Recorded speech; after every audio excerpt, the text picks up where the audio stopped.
I had an extravagance of laughter when a dear friend of mine showed me a so-called column written by Sam Omatseye.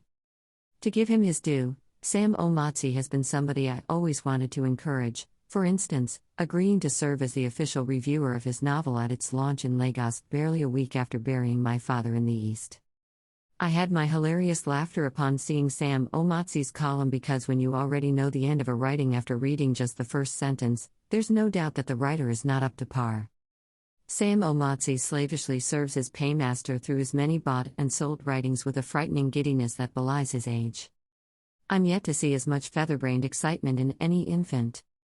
This make-of-soppy adoration of a paymaster can only be seen in a kept woman, and Oxford Advanced Learner's Dictionary defines kept woman thusly: a woman who is given money and a home by a man who visits her regularly to have sex.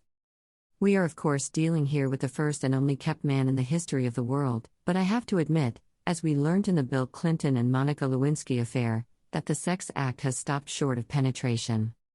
There is a local proverb which says that a freeborn given the job of a slave must at the very least apply the work ethics of a freeborn.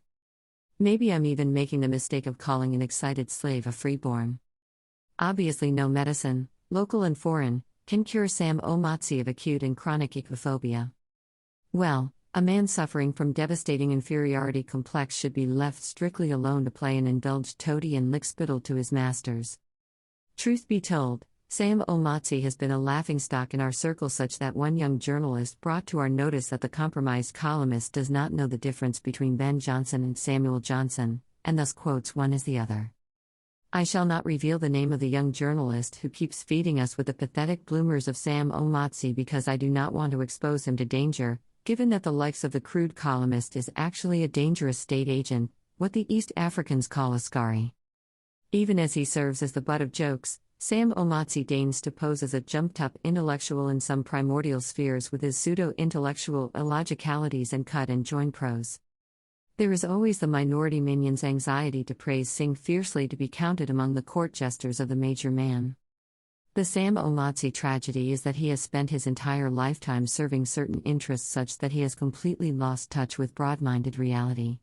Like Rip Van Winkle of Washington Irving's short story Who Slept for 20 Years and Thus Lost Touch with Reality, Sam Omatseye appears to be caught in a time warp such that he uses the ancient dictation of his crumbling owner to approach modern logic. Sam Omatseye has given me cause to have a belly laugh, but he has to watch it by not bringing too many enemies for his master because, as things stand, if he should give me cause to write about his paymaster, he will be promptly given the sack in short and very fast seconds. The only kept man in history deserves his title to be celebrated by all, so I am advising all my people to put KM after writing the name of Sam Omatseye, thusly, Sam Omatseye, KM. Greater than view this post on Instagram. Greater than. Greater than. Greater than. Greater than.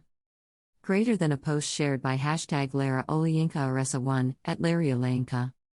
The KM stands for Kept Man, a title he richly deserves because I am sure that he will put it in his CV that he has risen so high such that Boroja wrote about him. At Views Exclusive Rights, Uzo Maxim Uzo 2, August 2, 2022.